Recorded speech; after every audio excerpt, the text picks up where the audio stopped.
Washington is a state of opportunity. Our employment is strong and diverse. And we're home to world leaders in aerospace, software development, technology, retail, and biotech, just to name a few. And people come from all over the world to start companies right here in Washington and to raise their families. But our prosperity is uneven.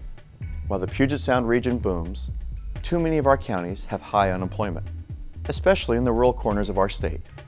And we face some big challenges when it comes to funding on education, training the next generation of our workforce, and building and developing a comprehensive transportation network. With this in mind, the Washington Roundtable, the Association of Washington Business, and the Washington Research Council hit the road this summer to talk with community and business leaders in every part of the state. We logged over 2,000 miles in the process and heard a lot of great ideas about how to bring broad prosperity to Washington. Issues varied from region to region, but the main themes were remarkably consistent: education, transportation, and job creation and investment. A growing economy offers Washingtonians new employment opportunities and a chance for us to develop education and workforce training systems that meet the new demands. The skills gap. The gap between the skills that young people have when they come out of school and the skills that employers need is real. And so is our ability to close the gap. In order for Washington to thrive in the 21st century, we need to deliver on the promise of a high-caliber education and workforce system. How do we take the notion of the McCleary decision? How do we turn that spending into better results for our kids, better results for our state? When we need to fill positions, it's hard to find people, and we end up having to recruit. We find referrals from friends of people who already have jobs. The skills are there. We can't get them from those that are unemployed, and I think that's a problem. As a society, we need to deal with the skills training. In this state, we import a lot of our talent, and what we find is that we are 44th in the nation now at having our own students in state that go to college, that graduate with a degree. The students are paying tuition to us for things that they should have learned in high school. They're coming, and some of them have a year of math before they get to a college level math class. That's criminal. We have got to get to a point in our state where business and education are working even closer together than what we are today. We talk often about bringing folks in from around the country to supply talented workers for our businesses, when we really should be trying to retain as much talent as we can. We have to do more to make a match, and that means we have to call upon all of the resources to figure out how we get them, the private sector and employers, the people that they need, the talent that they need to do the work. For a state that promotes itself as a high-tech state, we really should be embarrassed about that gap, and really be committed to closing that gap and having a workforce that's consistent with the demands of our high-tech employers.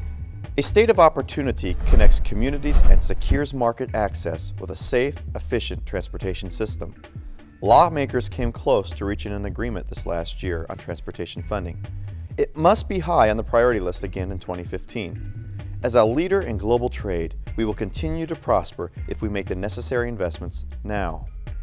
Transportation is not just about people moving around, but it's really about economic development. You know, our transportation system is reasonably good right now, but with the burst in population growth we expect, with a clear backlog on some infrastructure investments, we've got to also address how we're going to fund our road network and fund our infrastructure that we need going forward. The annual revenues coming in to the state, 80% of those revenues are going to be dedicated towards paying off past debt on the major construction projects that have been underway for a number of years.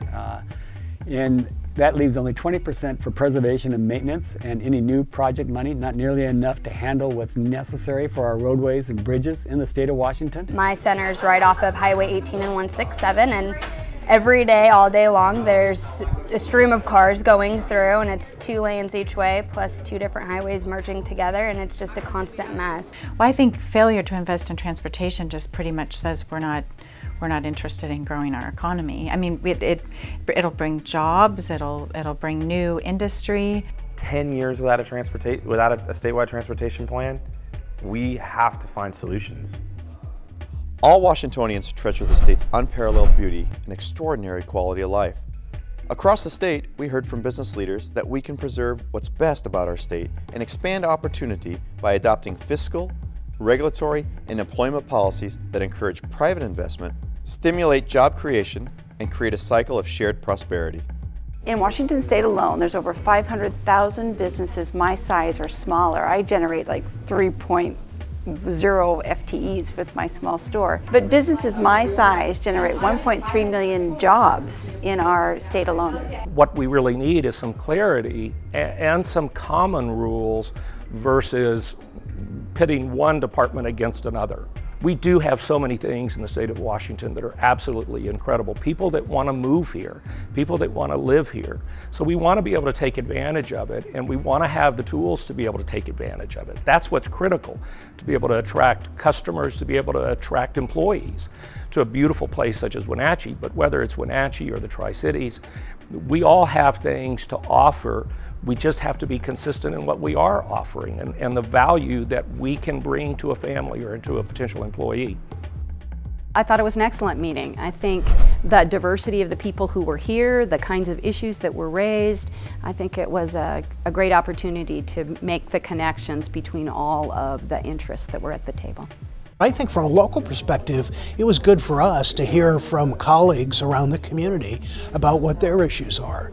We don't have these kinds of meetings that often where we really talk about state issues. We had a lot of alignment on issues and some really great ideas that came out.